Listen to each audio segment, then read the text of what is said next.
Hi, I'm Hannah. Welcome back to my channel. Today I'm going to go over a few things that I think that every observant Jewish college student should have. This is different than a regular dorm essentials video because it's all things Jewish related. I know when I was going to college there wasn't really something like this, so I decided to make it. So the first item I have on my list is a Tanakh, or really just any Sfarim.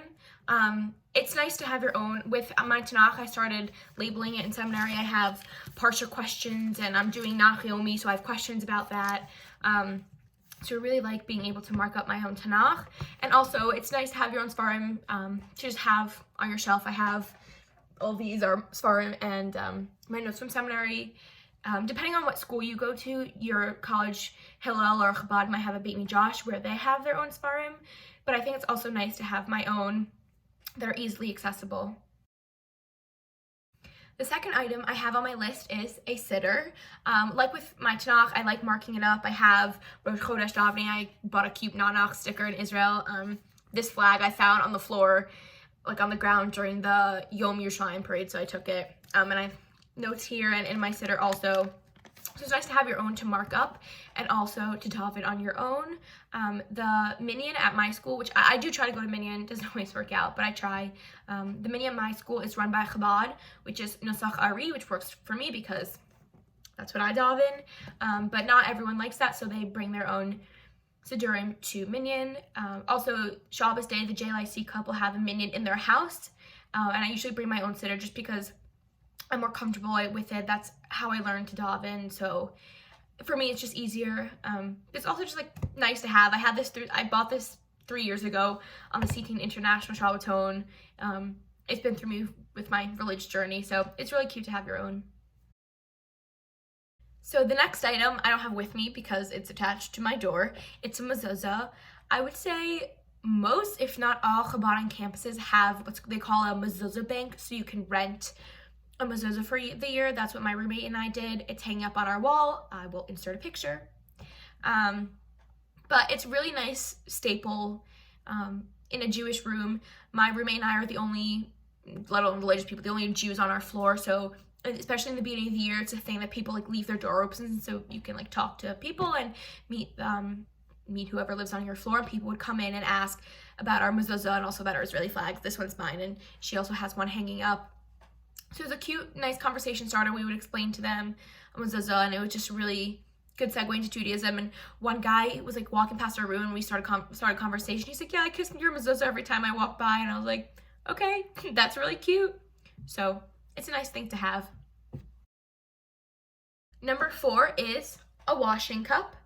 I try really hard to be machmir on washing my hands in the morning. Just a quick crash course in case you don't know what that means. I mean, because I obviously wash my hands with soap also, but I also twice in the morning wash my hands ritually. So when I get up and then after I get dressed, well, in college it's a little more complicated, but sleep is said to be a 60th of death. And when there's death, there's tuma, which means ritual, like really poorly translated, ritually impurity. So whenever someone visits a cemetery, they wash their hands ritually, and so too we do that in the morning so we can reach tahara, which means ritual impurity, sort of, really bad translation. And also at night you're not fully conscious and you don't know what parts of your body your hands touch, so just a good way to start the morning and cleanse yourself spiritually, not actually, because you also need to use soap. This one I got in Crown Heights. I think it's from a kid's set. I like that it's really small and easy. The JLIC couple gave out one here. It's really cute and it says JLIC on it. But I use it for my pencils and colored pencils because this one's just more compact and I find it easier. Number 5 is microwave covers. So thankfully my roommate is also religious, so she brought these. If your roommate doesn't keep kosher, there are definitely ways that you can still use your microwave. I have friends in college who don't have Jewish or religious roommates, like roommates that keep kosher, so they make it work. But for my roommate, she also keeps kosher, so she brought these. This one is for dairy, and this one is for meat, so we can use our microwave for both. We just cover whatever we're putting into the microwave, and we can use for meat and dairy, so that's really nice. The sixth item on my list is a Shabbat Nightlight. It's also sometimes called a kosher lamp. No, you don't eat it. It's just a brand name. It's easier if I insert a video, but pretty much you turn it on and then you twist it. So that way Friday night when you want to go to sleep, you can, instead of shutting off a light, which is violating the laws of Shabbat, you just twist the top and it totally covers the light so your room is dark. It's pretty cheap. I got mine on Amazon. There's different kinds. They come in different colors. But it's a really nice thing to have, and sometimes I even use it during the week. Like currently, one of my lights is broken in my room, so I use it at night if I'm doing homework or want extra light, but it's really, really great for Shabbat. Another really nice Shabbat-related thing is a nightlight. This I put in my bathroom. In the beginning of the year, my roommate and I did talk to the girls that we share a bathroom with, because the way our room works is it's corridor style, so we share with another room and we have to go outside of our room to get to the bathroom.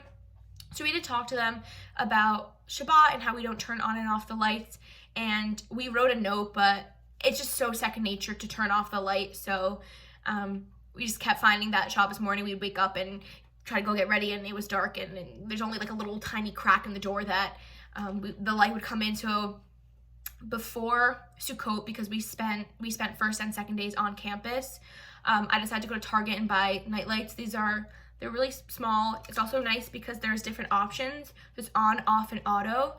So I usually put on auto, which means that if someone is to turn off the light, then the night light turns on. It's not motion censored or anything, so it works out with Shabbat. But with Sukkot, like, it was 2 days and I wasn't about to explain why we couldn't, for some reason, this one time, turn on lights Sunday night to Tuesday night. So I just figured it'd be easier to have a night light. I actually don't think they turned off the lights at all then, which we were shocked about. But now we just use it on Shabbat, and it's just really nice to actually be able to see when you're getting ready in the morning. So it was pretty cheap. I got the brightest one from Target. It works. A third Shabbat necessity is you have to make sure that your school can give you brass keys, meaning keys that you can use on Shabbat, because usually I use my student ID to get into my building, into my bathroom, into my room, but that obviously doesn't work out on Shabbat, so I have 3 keys for my building, for my bathroom, and for my room. I kind of made a key holder. It's falling apart, so I should buy one. People put it on a keychain, like a lanyard type thing, but something with your keys. And also make sure that your school has an Eruv. If it doesn't, ask one of the rabbis that is on your campus how to manage that. But thankfully my school has an Eruv, and it's massive. And there's a committee of Eruv checkers that check it every Friday to make sure that it's kosher for Shabbat. But yes, I have my keys. It's always really fun.